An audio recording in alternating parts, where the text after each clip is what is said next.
too far, but Anne was describing for us in this, us getting naturally brainy is what we're doing today. Mm-hmm. Anne was describing this kind of new normal. And I think just to paraphrase your intro, what's amazing is we're beyond this fight or flight. Mm-hmm. And our brains are registering something else. So you also mentioned that we're also at this comfort of home. Mm-hmm. So it's like, on one sense, that's very nurturing, and then the other sense, when we're professionals on our screen, like on our screens, we find we are connected to technology. Do you have any insights into the technology's effect on our brains and the pressure right now? Absolutely. So I'm going to just say a couple things. I want to be very acutely smart about my answer and inclusive. For some of us, home is not safe. So I want to make sure that I address that. Home is not safe for some people. And so there's even there a generalized difference of safety as well. So I'm going to address that. I hope for all of us in this group that our homes are a safe place. And I wish that for you. And if it isn't, there are many places that you can reach out for help there. And I hope that for you. And maybe that can be something at the end that we support in putting up some support for that for people. And I said in the generalized opening that we're at a level of immediacy in our responses to this that creates a whole new level of fight or flight that we, in psychological terms, haven't really come up with yet. I'm so blessed to be working with many levels of the higher echelons of our psychometries in Canada in psychology. And I'm also very blessed with our on-screen time to be named to our, in my alliance that I work with as a yoga therapist, as the yoga therapist that's being looked to in Canada, the Yoga Advisory Board for Canadian Yoga Alliance, is telling us as to what is the healthiest amount of time that we should even be exposed to when we're trying to determine what time do we spend online, what's safe. And when we look at products and groups and support systems out there like Scrim, you know, they're telling us 7-8 hours is kind of maximal for healthy adults. There's nothing healthy going on right now. And everything is based on online support for connection, for being in groups, for our safety. So really and truthfully, if you were to be at a job where you're in connection with each other about 8 hours, you need to deduct about 35% of that time and let yourself understand that's healthy online time. In a healthy, functioning individual, 35% of your contact time in person is what you should be online for right now. That's in a healthy, functioning human. So if you're like myself, who's brain injured, that's still too much. And I'm going to be really authentic here. I'm pulling off way more than 7 or 8 hours online. Oh yeah. Yeah, I think a lot of us in maybe in the group who are doing or leading anything, even meetings. And as I was saying, guys, like the reason we're doing this, you know, half-hour session is just, and whether I said in the beginning, you can turn your screen off. You don't have to watch us as we talk either, giving that your eyes that break. But when you're in that position of hosting and leading, it's that much more. So what you were saying is, so let's get to amount of screen time. I know what the experts say, and I think what you mean is that for every hour you have of personal one-on-one contact, you should take off 35%, and that's your on-screen time. Absolutely. Okay. What about, and again, keeping the people in this group in mind who are, you look down at your screen, if they're not used to doing that, and they look up, it's 8 hours later, they've been sitting in the same spot. Aside from the obvious, like take breaks, what can you give us as practical timing for self-care, you know, while we're 9 to 5? Some people are back to back. Okay, so the first thing is setting time blocks of your own schedule. Time blocking your day is very important. Regulating how you're waking to your day, moving through your day, setting up your day for success through time blocking is very important. Waking up at the same time, getting ready for your day to meet the day as you would as a professional, having to move out of the house and go to do your job is super important. So time blocking, scheduling your day. The day that the way that you would normally have functioned to be moving outside the home to go do your job is very important. Get dressed, have a shower. Dress, have a shower, eat. Awesome. Make sure that you're setting components of movement that gets you out of the home safely and get in nature. Nature is key. You need to decompress and rest to decompress outside in nature. That Fibonacci ruling pattern of seeing those matrices, being involved in those beautiful things that are going to keep going on. Seasons are going to change. Storms are going to pass. Beautiful, amazing concepts of nature are going to keep growing and changing. And you need to see that. You need to be a part of those things on a daily basis. I strongly suggest at least 2 to 4 20-minute breaks out in nature every day. And you can be listening to your audiobook.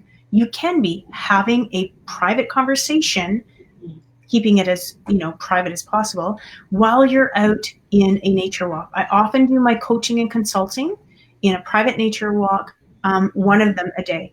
One of them a day. Keeps me off screen, keeps me connected, keeps me private, keeps me in nature. So a good tip is, like, if you are doing those sessions, take one of those sessions outside. It's okay if there are birds chirping in the background and whatever. Oh, lovely for both of you. Yeah. It's so lovely. Would you even, you bring up a good point, like, so 2 to 4 20-minute breaks. For me, I'd have to set a timer for sure. And what would you say, is there a difference between spending that time meditatively indoors, and then as soon as you step out in nature but are doing the same thing, what effect does adding that layer of being outside? It reminds you that there's something bigger than yourself, right? Your problems are so much, you're smaller than what you're giving yourself to be compressed by. That you have something bigger than yourself, that there's something so much greater than you out there, and the universe and nature is incredible. It is resilient, and so you are resilient, and you can have that structure of support. There's, if you're going to compare yourself to anything, compare yourself to nature. Yeah. What a beautiful comparative. What a beautiful resiliency to rise to. So I believe that we are to rise. We should be allowing ourselves right now to really build the structure and the component, the matrix, to rise. There's hope in that. Blue sky thinking, opening up that potential. There are 2 things that we're going to be when we're in nature. We're going to have the earth below us, and earth is soulfully meant elementally to ground us, to hold us, to support us. It rises up to hold us. Then there's another thing that's at work too. There's a sky above us. It is completely meant to absorb us in the sense of surrendering us. And I'm watching these words purposely. I don't use them often. In this group, I believe I can.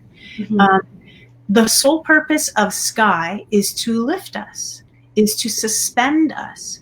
And we're in this amazing place held in between total support and total suspension.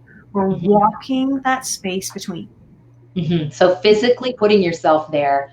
Physically putting yourself there in those 2 elemental components of nature is a really grand place for your ideas, your creativity, your vision, your outlook. You get to get quiet. You get your clarity. You get to listen and understand where you're heading next. Right. And I think you brought up a great point with creativity. You can't be creative without quieting and listening and kind of like taking a break from what you do every day. Is there any other cues that eyes or brain are telling us when we're scrolling too much? So what are we going to feel in our bodies, and what are we going to feel up here, aside from a massive headache or something like that? So this is getting into some real big neurologic work. So this is neuroscience, right? We're talking to our prefrontal cortex. We're talking to these amazing primal concepts of our body, of our ancestral being, how we process information. We see everything, and anything that we do is through how we construct information. All of that is done in this incredible part of our brain, the prefrontal cortex. And we get to a point in our amygdala that we can have it just turned on, which is happening to all of us right now. It is so in a state of upset and overwhelm that we're going to react rather than respond at such a much quicker rate. Okay. We want to, through things like nature, breathing, meditation, journaling, quieting. And for a lot of us too, there's components that happen in other ways: spiritual belief, practice, movement through things that create serotonin and oxytocin. All of these complete beautiful concepts that change the structure chemically of our brain to decrease that reactivity within the prefrontal cortex and our amygdala that supports a lessening of that response all the time. We want to lessen that opening. Okay, I'm getting my hand right. There we go. And closing it so we can respond rather than react. And how do we physically help it close? Meditation, number one, meditation. So important. I'll give you a trick. The easiest form of meditation, the most brilliant form of meditation, is called Yoga Nidra. It is a form of meditation that moves you through the waves of your brain into a pre-hypnagogic state, which is like your deep sleep. And this is really well suited at a time during the day when we often reach for a coffee. Okay. I'm so tired and I'm yawning. So it's like 3 o'clock. 4 o'clock, when you're just like, I'm done. Like, this is not when you want to do anything except put those stimulants into you. 2:30, 3, 4 o'clock. In our northern hemisphere, this is also incredibly powerful because then we can set the tone for our circadian rhythms. We can actually aid our sleep, which is being so messed up with right now. Our stress, our levels of incredible scrolling that happen after 7:30 at night is so bad for you. That blue light is going to mess not only with what your comparatives are happening, because when you scroll, you compare. So you're scrolling, you're comparing, your self-confidence is being diminished, your esteem is being diminished, and you're looking for, I am as good as, or better than, or not as good as, or not as well as, in these visual imagings that are happening close to your bed, and then you're seeing them at night. It's a good enough reason to just, get off is the comparison. Yeah, it's you're that's a good point. Like, we're watching and reading and even these sessions a lot more. You're just like our teenage journals and medical influences show us, get your teens off their devices by 7:30 at night. It literally does destroy their self-confidence. So if that's going to our teens, why are we doing it? I understand maybe working on something that is an invoice, working on something that is a paper, a construct of creativity. I get that. I do not get scrolling for pleasure or comparatives. Not necessary, people. You need to stop that. You're just losing your esteem. That's interesting. That's a good point. It's like there's a difference between working late. So the few time cues I just want to confirm with you is, aside from those 2 to 4 20-minute breaks, I've heard the 2-3 o'clock slow down, but the 7:30 hard stop. And you brought up a point where it's saying there's a difference between working late and maybe tapping into some creative energy after 7:30 versus a different use of your brain and body, which is just the more mindless. It hits you at a different part of your brain, and it's worse for you. So that's an important distinction there. And that takes the guilt too of experts. Like, sometimes right now we're working with our kids all day. I need to do that invoice at night. I need to do something. So it kind of maybe removes the guilt of, it's okay to go a little later, or when everyone's in bed, it's just quiet. You're saying being mindful of the type of activity, make sure it's more creative. And Amanda, I want to say this too. You know very well, I'm a thriver from a not only consecutive, but a massive brain injury. I'm coming up to 2 years, and I've had to learn to read and read various kind of structures of components and learn how to function differently. It has changed my brain. And I'm doing very well, and it's been hard, challenging, constructive, still daily work. And so I found many, many different constructs of how to change the comprehension of how to work with computer and technology. One of the ways that's really helped me is to dictate, to simply hold the phone and use my voice, and that's how my structure comes out. So if it's after 7:30, most of my creative work is either handwritten, because it's a little bit better for that tactile good work for me, my creative juices, but for efficiency, and that breeds a mindset of I don't want to say sufficiency. There's loss when we have a mindset of sufficiency. That means that there's a trigger there of not enough. So I want to say resiliency, resourcefulness, and being really essential. Essentialism really brings about bang on what you need, getting to the point with gentleness and tenderness. So dictating things, really great way to do it. I like before I go to bed, I have a journal, and I really succinctly put down exactly what I need to get out. So it's out of my head, out of my body, but I don't take that journal into my bedroom.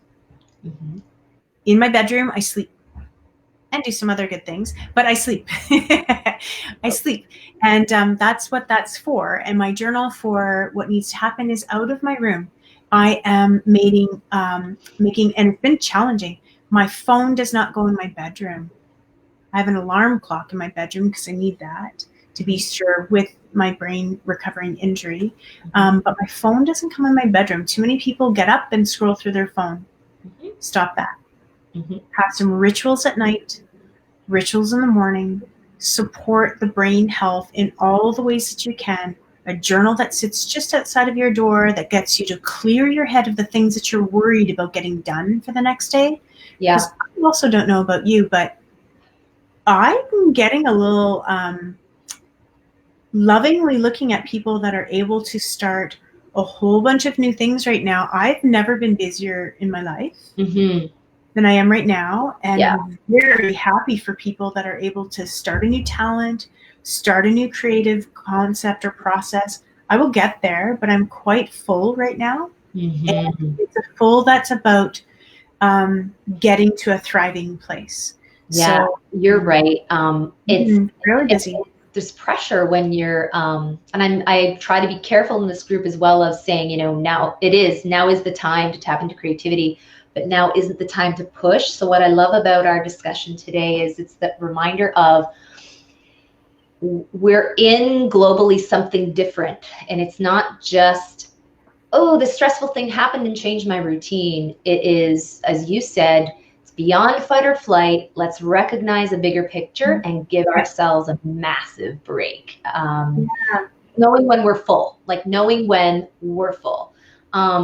I just wondered too, and I'm taking some good notes too. I love the dictation because I'm such a fast typer and thinker that I can just go, so I'll stay at my computer, articles, journals, post ideas, I'll stay there. I'll just type it out because it's faster, but I love an exercise in dictation is what I do for my clients anyway, and in messaging, but it's using that and the dictation for things like ideas and posts versus the typing. I'm definitely going to apply that. I wonder if you more practically for the last few minutes could just go over, okay, 2 to 4 20-minute breaks. Let's say you're a back-to-back sales team or something, and it's just, control, right, over these back-to-back conference calls all day, or you're back-to-back coaching. So 2 elements of your favorite breathing and 2 elements of your favorite, I know that you just did a huge shoulder, beautiful workshop. So either a shoulder or a back for the seating, perhaps some wisdom there, which is, I know that. I'm getting a little bit of a cough, sorry, and I don't have my water close by, which is unlike me. Yeah. Have water nearby. I remember mine today. Right here. Have water nearby. I'll drink for you. Great, that's helping me. I'm being refreshed watching you. So breathing. First of all, try to allow your breath. This is really important in this time. To breathe with the bottom of your rib cage feeling like it's as wide as it can go in the perimeter of the rib cage. So this is called thoraco-abdominal diaphragmatic breath. You don't need to remember that big thing. Just that if you understand the bottom of your rib cage wants to get as expansive and wide as it can in all of its ranges. So a really nice big wide opening of your whole breath. Take that whole component and make it as wide as possible. You could start by visualizing a smaller kind of, I'm getting my hands wrong here, oval, and just letting it get bigger and bigger and bigger. You might want to say 1, 2, 3, 4, 5, and then let it come back naturally to normal, or your norm, and just see that circle opening. Now out there are these gifts, but we're on the computer so much, I'd like you to look for circles in nature. Look at our budding buds on nature. Look at tulips opening. Look at flowers blooming. Look at amazing leaves starting to open. Look at the water movement. Look at things starting to open in nature and see how ripples occur in water. Get that sense of opening. So your eyes are being asked to look at movement of trees, movement of wind, growing nature buds, opening flowers, those kind of concepts of opening, and then that closure as well. Okay? Yeah. Timing it to be at least a 5 to open and a 5 to close. This builds into a second kind of breath technique called cardiac coherence, which is very often now given as a stress harmonization for breath technique by many doctors. So it's a really good engagement tool to lower your cortisol, to lower your stress management, and to give you a very tactile thing you can do anywhere at any time. You do not need to be a yogi to do it. You just need to be able to understand I can breathe, and you can. So it's breathing in for 1, 2, 3, 4, 5. Breathing out, 2, 3, 4, 5.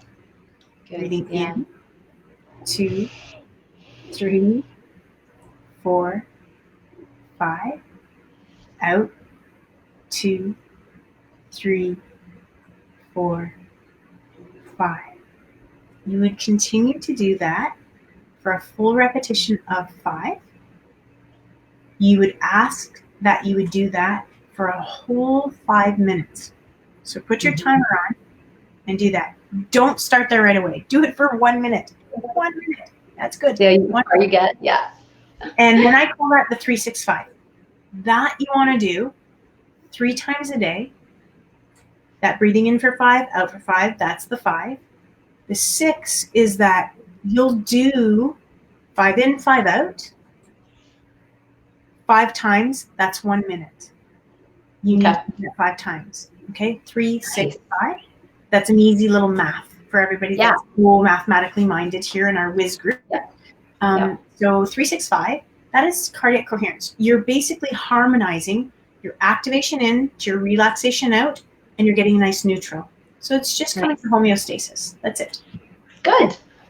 Getting your body back to homeostasis. Normal, whatever the normal is. Now, right? Shoulders, I need you to feel that the backs of your shoulder blades are trying to hold a pencil. Can you pull your shoulders back and hold a pencil? And press your head up like the crown of the pencil on where the eraser holds. Pull your head up like the crown of the pencil, and pull your shoulders like you're holding the pencil. And squeeze that. Now take a big breath in. And come back down. And relax. Good. Every single time you take that 20-minute break, you should feel that open up quite a bit. I'm uncrossing my legs. My bad nice. That was actually a little awesome. Good. Amazing. That was awesome. Very well done. Thanks so much. I'm going to try to look for your brainstorm. So Anne, for anyone watching our chat here today, has kindly offered to give a way to go a little deeper support. She has a program, Brainstorm. I know we're only touching on the surface of things here today, but there's a program called Brainstorm. It was designed specifically for those managing concussion and other minor traumatic brain injury. But I feel like we all kind of feel the extra stress right now. So Anne's kindly going to give us that link. Yeah. I want to put this link as well into the chat. Now, if we go directly to, here's a host chat. I don't know if people will be able to see this. Shinology.ca/brainstorm. Perfect. Do you see that I just typed in? Nope. I'm going to do it. You were like, it worked. Yeah, no, that's okay. I'm going to put it in the chat or the comments because you can see this later in the group, and we're going to put that below. So anybody that would like that intro session, it's 15 minutes. You feel like you're part of that masterclass. So thank you for making that link really accessible for everyone right now, whatever you're doing online. I know it's, I have an invitation for people to try the Yoga Nidra. That is amazing for this group. Okay. Mondays and Thursdays, I do that at 4 p.m. I would love people to come and try that. So if you would like that, just get a hold of me in all the ways that Amanda's going to tell you to get a hold of me, and I'll get you in on that class. That's a gem. That is an absolute gem. Come in on that class Monday or Thursday, 4 p.m. Eastern Standard Time, because I know we're global here. I know we have a worldwide beautiful audience here. Love to have you there and get to know you through that. And that's an excellent way to help your brain. So there's just another sweet little deal because I love you. Yeah, we love you too. Yeah. And the fact that you guide us through that, what a great invitation, guys. Take advantage of that for sure. So nice to be led, right? So that's it. Thank you so much. I will have all those links in the comment section. I know that this live one actually just goes to accessible for you in the video section. So I'm going to give you the rest of this half hour to take off. You have permission to do your nature walk. Yeah, awesome. Yeah. So thank you so much, and thanks. Awesome. Talk to you later. Bye.